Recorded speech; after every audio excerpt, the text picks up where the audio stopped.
Bueno, vamos al tema del día de hoy. ¿Qué era? Hoy vamos a reaccionar a las últimas 72 horas de Ayrton Senna.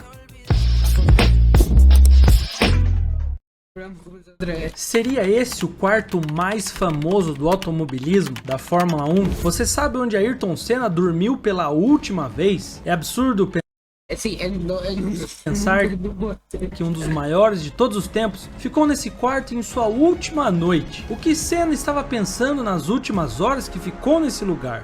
¿Dónde podemos saber, boludo, qué él estaba pensando si él no habrá dicho antes de morir? Bom, esse quarto aí é famoso até hoje, inclusive você pode se hospedar nele se quiser. Vou te contar onde Te puedo hospedar, pero ¿sabes cuánto va a costar? Millonadas de dólares. ele fica, mas a grande pergunta é o que realmente se passava na cabeça dele naquele final de semana obscuro da Fórmula 1 e o que aconteceu naquelas últimas 72 horas. ¿Por qué 72 horas puso en este video? Guarda, Bom, e já pieza 200. que o vídeo é sobre Ayrton Senna, se liga nessa miniatura brabíssima que a Slick mandou pra nós, é MP44 lá de 88.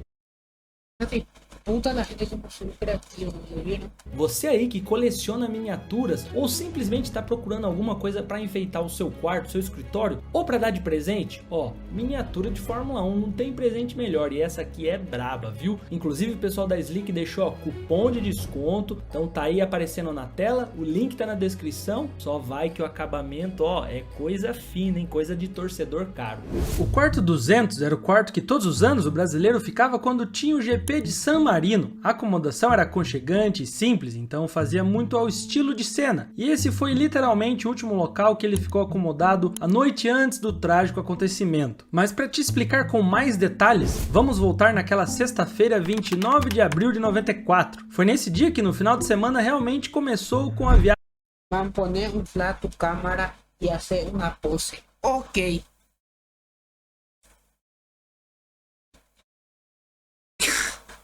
Qué cachama que soy, boludo.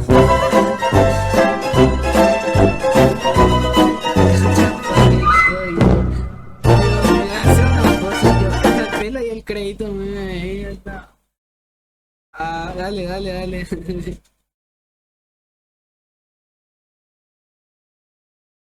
¿Ya está? Ahí está. ¿Ya está? ¿Ya está? Avisa que. Listo, ok. Volvemos al video.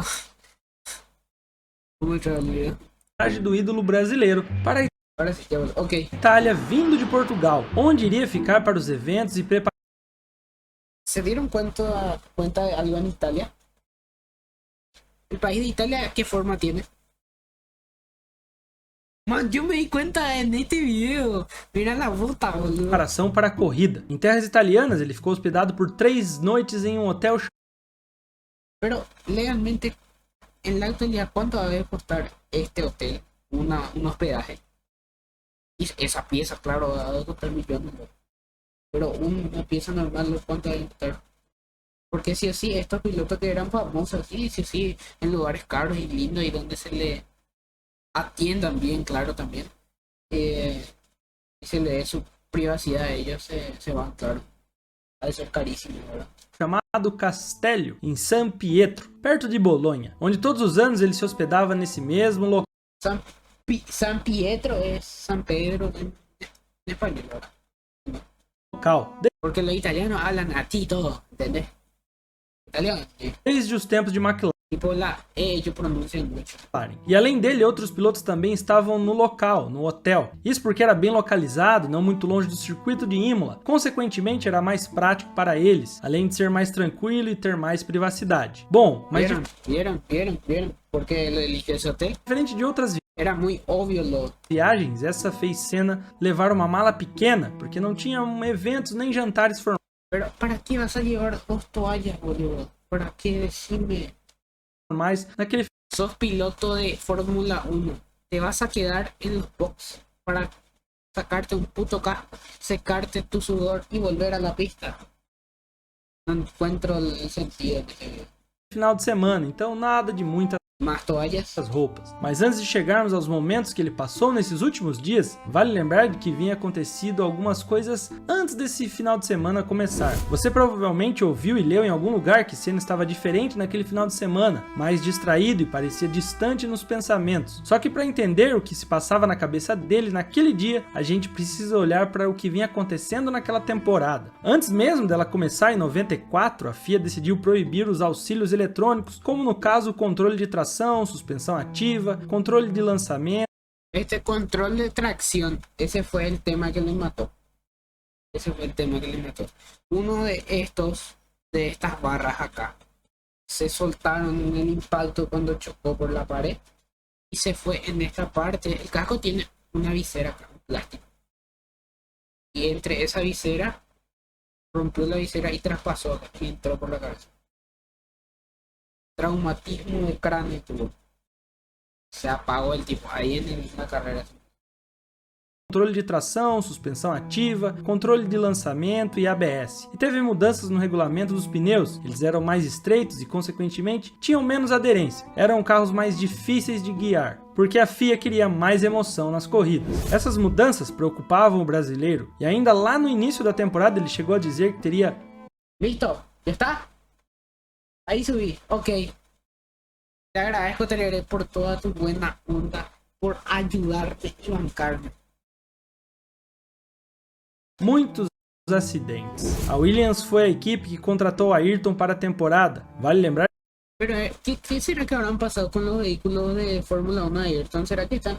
Yo voy a estar por acá, no me voy a hablar, no voy a hablar tanto y eso. Ok, está bien. Dale. Gracias, Tereré. Por lo menos vas a dejar ahí tu cuenta para la vida. Está bien, gracias.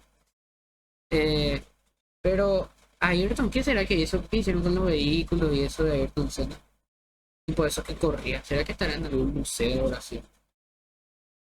Que essa equipe teve carros muito bons nas temporadas anteriores, mas usavam tecnologias proibidas ali naquela época de 94. Eles perderam seus privilégios, então, consequentemente, o carro ficou mais arisco, super difícil de dirigir. Não é de desconhecimento dos fãs que o herói brasileiro não tinha confiança.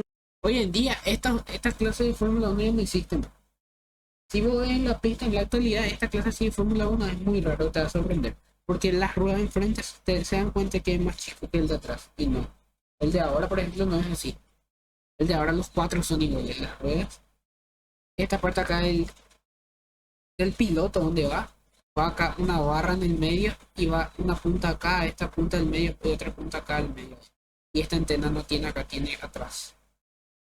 Y esta parte acá del aire y eso son todo diferentes. Ah, y acá la parte del aerofolio de acá cambió mucho, está más largo, es más tenso, tapa más largo.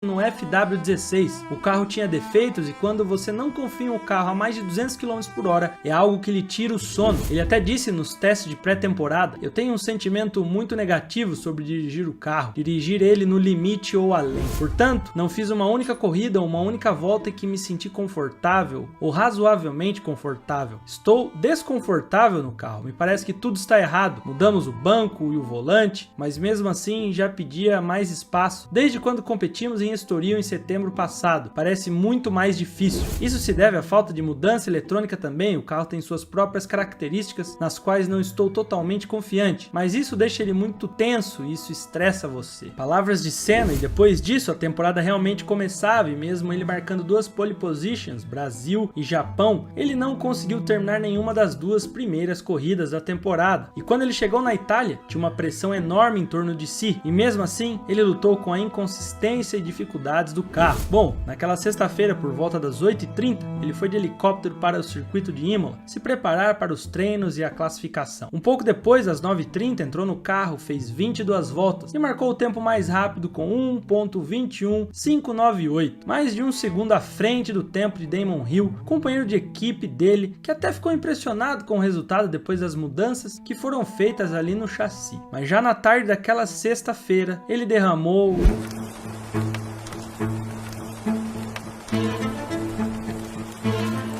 Isso começou às 13 horas, quando teve o primeiro treino classificatório e, como esperado, Senna logo teve o tempo mais rápido, mas depois de 15 minutos do início, o brasileiro... Gracias por seguirme, asadito. O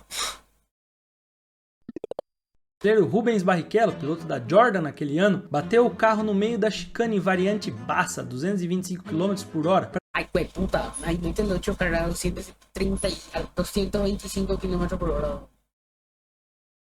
Muy fuerte ya el impacto, ¿verdad? Praticamente decolou ali com Hija de puta, salió del suelo, ¿vieron? no meio ¿Qué? de minutos do início. O brasileiro Rubens ¿Qué? ¿Vieron? Salió del suelo el vehículo de... Barrichello, piloto da Jordan naquele ano, bateu o carro no meio da chicane variante Bassa, 225 km por hora. Praticamente ¿Qué?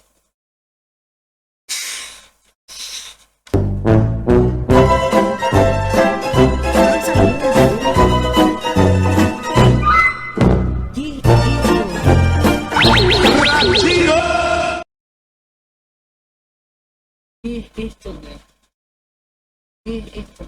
Salió del suelo el vehículo. ¿Se dan cuenta? Se quedó en el aire así, ¿entendés? decolou ali com o carro, atingiu a barreira de pneus e um impacto de 95 Este es el famoso voló por la arbolada, pero este no voló por la arbolada, voló por la pared, ¿entendés? Gs. Foi um acidente Voló por la pared. muito assustador. Barrichello ficou suspenso, inconsciente no carro e depois, por alguns minutos, ninguém acreditou que ele conseguiria sobreviver a esse impacto, que ele conseguiu escapar daquele acidente apenas com o nariz quebrado e as costelas machucadas. Hija de puta, su costilla golpeada en nariz con fractura. Senna não viu o acidente, mas assim que saiu do carro foi direto para o posto médico para saber como estava Rubinho, ficou ao lado dele até ele saber que Rubens estava bem e que ele havia sobrevivido. E como lembra Rubinho aí em Vira e Mexe podcast, o primeiro rosto que vi foi o de Ayrton, ele tinha lágrimas nos olhos, eu nunca tinha visto isso com Ayrton antes, eu apenas tive a impressão de que ele sentiu como se o meu acidente fosse como um dos seus.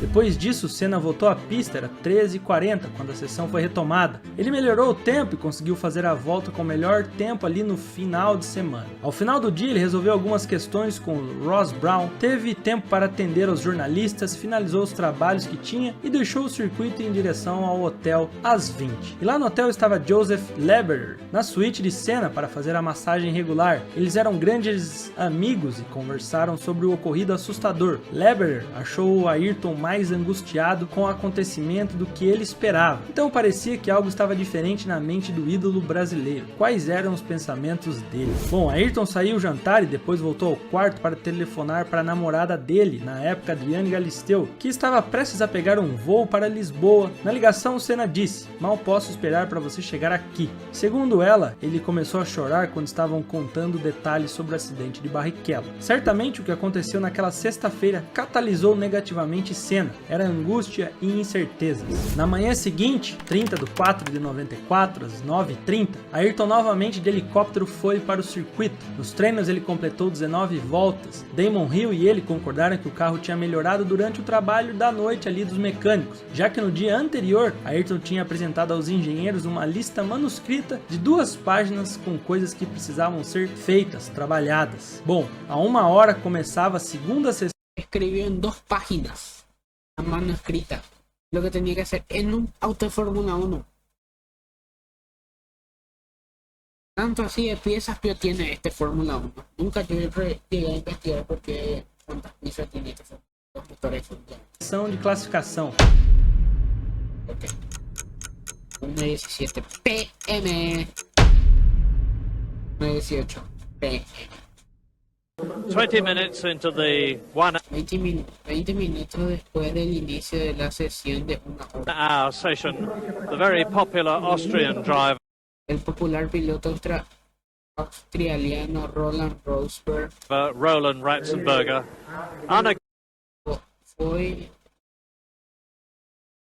fue inexplicablemente para fuera del circuito cerca de 190 millas.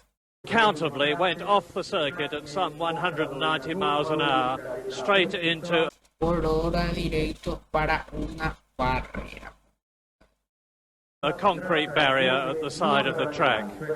It is a tragic start to the European Grand Prix season of 1994. Ok, ya comenzó mal ya lo hay la carrera.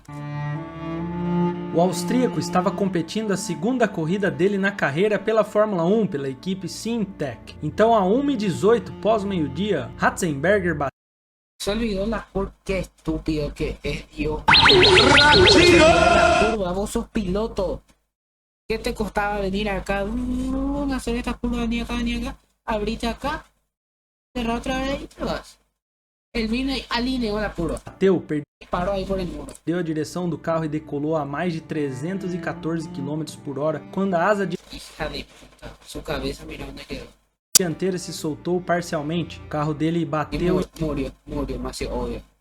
em um muro de contenção de concreto no interior da curva Villeneuve e depois foi parar no meio da pista. A sessão estava suspensa naquela altura. Mais uma vez, Ayrton se dirigiu ao centro médico, mas agora para ver como estava Holland e levou um choque de realidade. Quando Sid Watkins disse que o austríaco estava clinicamente morto. E segundo Watkins, que era o médico da Fórmula 1 naquela época, Ayrton começou a chorar em seu ombro. Ambos tinham um ótimo relacionamento, eram muito próximos. E por isso, Sid disse a Senna: Ayrton, por que você não desiste de correr amanhã? Eu não acho que você deveria fazer isso. Na verdade, por que você não desiste completamente? O que mais você precisa fazer? Você foi campeão mundial 3 vezes. Obviamente é o piloto mais rápido. Desista e vamos pescar. E Ayrton respondeu a ele: Sid, há certas coisas sobre as quais não temos controle. Eu não posso desistir. Eu tenho que continuar. O olhar dele era tão triste que todos ao redor conseguiam perceber o clima. Martin Whittaker, assessor da imprensa ali da FIA, passou por Ayrton. Perguntei ao Senna se ele sabia o que tinha acontecido. Ele não respondeu, ele apenas olhou para mim e foi embora, mas não vou esquecer nunca daquele olhar. Então, por volta das 14h15 foi divulgado o falecimento de Ratzenberger. O clima na pista era arrasador. Senna estava com o coração partido, inclusive segundo um jornalista do Times. Senna...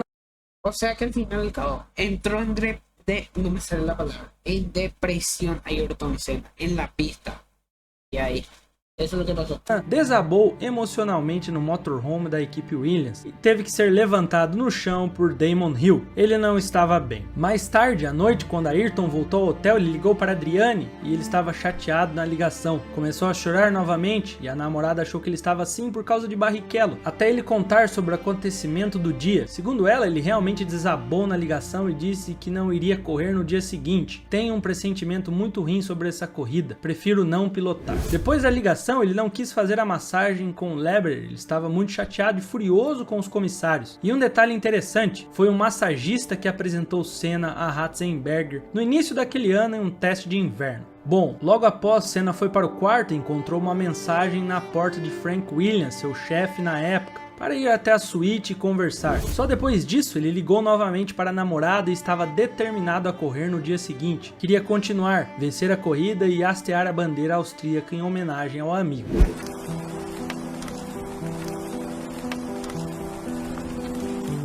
Um dos dias mais sombrios do automobilismo estava para começar. Naquela manhã de domingo, o capitão O'Mahony ligou para Ayrton às 7h30 para saber que horas buscaria o piloto. Senna se agilizou e foi para o helicóptero para ir em direção a Imola. O dia estava lindo, ensolarado. E como esperado no acontecimento daquela manhã, ele novamente foi o mais rápido. Mas o brasileiro estava diferente naquela manhã. Até mandou um salve para Alain Prost pelo rádio da equipe. Olá, meu amigo, estou sentindo a sua falta. Até depois do acontecimento, eles conversaram, uma conversa normal pela primeira vez. Depois disso, Senna escreveu uma carta aos pais de Roland Ratzenberger, participou do briefing dos pilotos, onde todos falaram sobre os acontecimentos dos dias anteriores. E após esse momento, Senna falou um pouco sobre segurança, principalmente com Michael Schumacher, Gerhard Berger e Michele Alboreto. E todos concordaram em fazer uma reunião sobre questões de segurança com todos os pilotos em Monte Carlo na semana seguinte. Mas a tensão de muitos ia aumentando naquele domingo, o horário da corrida se aproximava. Senna foi ao Paddock Club junto com Damon Hill conversar com os patrocinadores da Williams e convidados. Isso já era tradição. Ao meio-dia, o brasileiro comeu algo mais leve e se trancou no motorhome por um bom tempo. Meia hora antes da largada, Senna foi para a garagem da equipe. Lá todos achavam que ele estava diferente. Ele andou em volta do carro, examinou os pneus, descansou ali na asa traseira, estava quieto e sozinho. Ele estava com os pensamentos longe. Os carros saíram dos boxes, fizeram a volta e se posicionaram no grid. Estava lá Senna, tão diferente que até quebrou a rotina que ele mesmo tinha antes da largada. Tirou o capacete, balaclava, afrouxou os cintos enquanto estava ali no carro.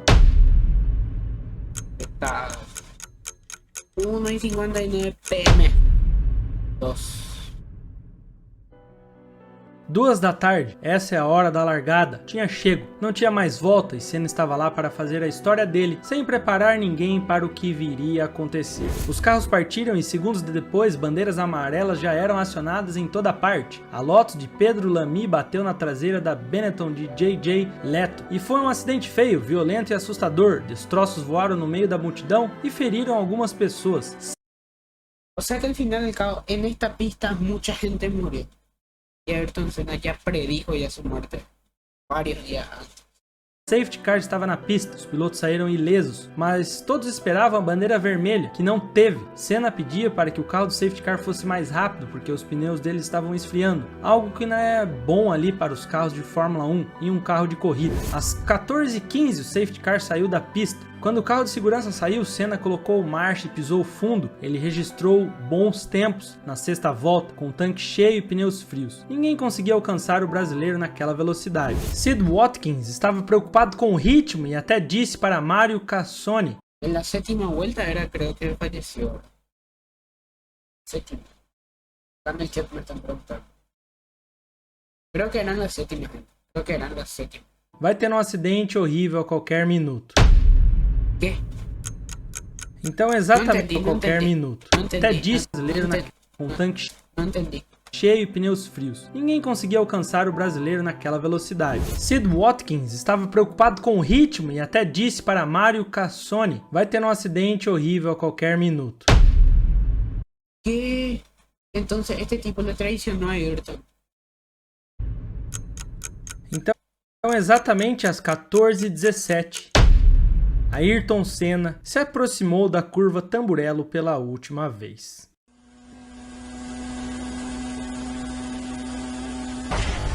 Y ahí se fue. Se apagó Me el... lembro duas frases que eu não consigo me esquecer, que foi quando bateu, ele disse: Senna bateu forte. A frase foi exatamente essa. E depois, quando o helicóptero decola, que eu disse: meu irmão, seja forte. Vai com Deus, mas seja forte. Você tem um país rezando por você.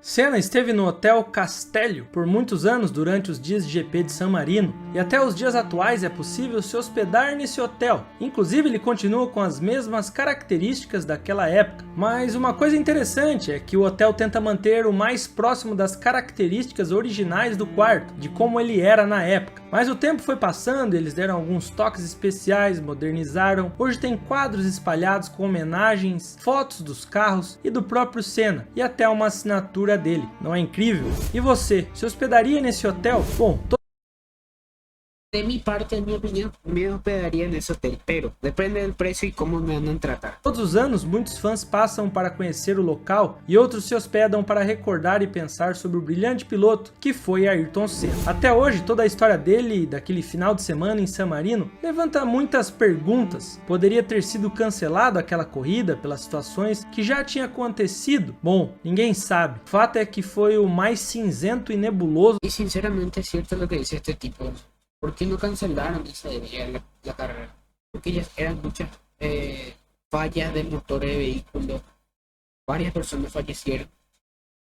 Y cuando comenzó la carrera ya otra vez, ya empezó ya con un choque ahí, bandera amarilla y el ya fue ahí de entrada. da Fórmula 1. Fato é que aquelas 72 horas não precisavam ser as últimas. Senna deu muitas alegrias, uma delas foi no GP do Brasil de 93, onde ele desfilou em um carro de 3 milhões de reais, que inclusive você, torcedor caro, tem grandes chances de ter tido um carro desse no passado, na sua garagem. Não sabe que carro é, nem do que eu estou falando? Bom, se liga nesse vídeo que está começando em 5 segundos. Ah, e galera...